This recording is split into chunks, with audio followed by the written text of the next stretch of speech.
لا الہ الا اللہ پڑھ لا الہ الا اللہ۔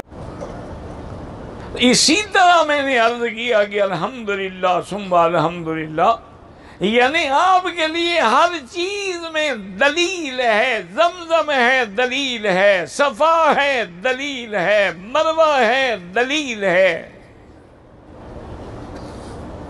ایسے نہیں ہے کہ ہم لوگوں کے کہنے پہ چل رہے ہیں، اللہ کے حکم ہے، اللہ کے احکام ہے، یا قرآن ہے یا سنت محمد مصطفیٰ ہے۔ زمزم حضور نے خود پیا ہے، اور ساتھ حاجیوں کتنی بڑی بات ہے کہ یہ بھی فرما دیا کہ ماء زمزم لما شرب لہ، صرف بیماری نہیں، جس نیت سے پیو گے اللہ وہ بھی پوری کرے گا۔ یعنی زمزم پی کے جو بھی دعا مانگو۔ پتہ ہے اللہ والوں نے کیا دعا مانگی ہے؟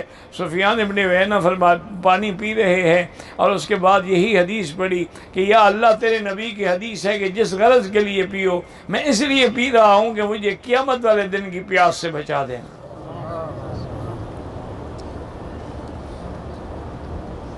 اسی طرح حضرت سفیان ابن عیینہ فرماتے ہیں کہ میں کھڑا تھا، ایک آدمی آیا، اسے زمزم پیا، زمزم پی کے اس نے کہا کہ یا اللہ تیرے نبی کی حدیث ہے کہ جس غرض کے لیے زمزم پیو، میں اس لیے پی رہا ہوں کہ اس کی برکت سے آج مجھے سفیان ابن عیینہ جو محدث عظیم ہے وہ مل جائیں اور حضور کی 100 حدیثیں مجھے سنائیں۔